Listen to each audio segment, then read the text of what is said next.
27 ଯାଏ ବର୍ଷା 17 ଜିଲ୍ଲାକୁ ସତର୍କ କଲା ପାଣିପାଗ ବିଭାଗ। ନମସ୍କାର ଦର୍ଶକ ବନ୍ଧୁ, ବଙ୍ଗୋପସାଗରରେ ସୃଷ୍ଟି ହୋଇଥିବା ଲଘୁଚାପ ଦକ୍ଷିଣ ପଶ୍ଚିମ ବିହାର ଏବଂ ଏହାର ପାର୍ଶ୍ୱବର୍ତ୍ତୀ ଅଞ୍ଚଳରେ ଥିବାବେଳେ ଆସନ୍ତା 12 ଘଣ୍ଟା ମଧ୍ୟରେ ଉତ୍ତର ପଶ୍ଚିମ ଦିଗରେ ଗତି କରି ଦୁର୍ବଳ ହେବ ବୋଲି ପାଣିପାଗ ବିଭାଗ ପକ୍ଷରୁ ସୂଚନା ଦିଆଯାଇଛି।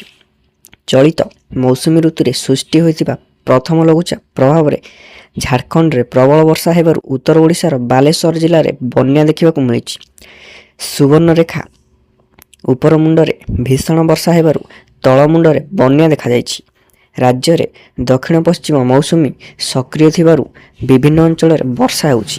ଶନିବାର କେନ୍ଦ୍ରାପଡ଼ା, ଜଗତସିଂହପୁର, ନୟାଗଡ଼, ସୁବର୍ଣ୍ଣପୁର, ସୁନ୍ଦରଗଡ଼, ପୁରୀ, ଭୁବନେଶ୍ୱର, ପାରାଦୀପ, କଟକ ଏବଂ ବାଲେଶ୍ୱର ଜିଲ୍ଲାରେ ବର୍ଷା ହୋଇଛି। ଆସନ୍ତା 27 ପର୍ଯ୍ୟନ୍ତ ବର୍ଷା ଲାଗି ରହିବ। 27ରେ ଅନୁଷ୍ଠିତ ହେବାକୁ ଥିବା ମହାପ୍ରଭୁ ଶ୍ରୀଜଗନ୍ନାଥ ରଥଯାତ୍ରା ବର୍ଷାରେ ଭିଜିବା ସମ୍ଭାବନା ରହିଛି। ମୟୂରଭଞ୍ଜ, କେନ୍ଦୁଝର, ସୁନ୍ଦରଗଡ଼, ଝାରସୁଗୁଡ଼ା, ବରଗଡ଼, ବଲାଙ୍ଗୀର, ନୂଆପଡ଼ା, ସମ୍ବଲପୁର, ସୁବର୍ଣ୍ଣପୁର, କଳାହାଣ୍ଡି, କନ୍ଧମାଳ, ନବରଙ୍ଗପୁର, କୋରାପୁଟ, ମାଲକାନଗିରି, ଗଜପତି, ରାୟଗଡ଼ା, ଗଞ୍ଜାମ ଜିଲ୍ଲାରେ ଆସନ୍ତା 24 ଘଣ୍ଟାରେ ବିଜୁଳି ସହ ଘଡ଼ଘଡ଼ି ସମ୍ଭାବନା ଥିବାରୁ ଭୁବନେଶ୍ୱରର ପାଣିପାଗ ବିଜ୍ଞାନ କେନ୍ଦ୍ର ପକ୍ଷରୁ ସତର୍କ ସୂଚନା ଜାରି କରାଯାଇଛି।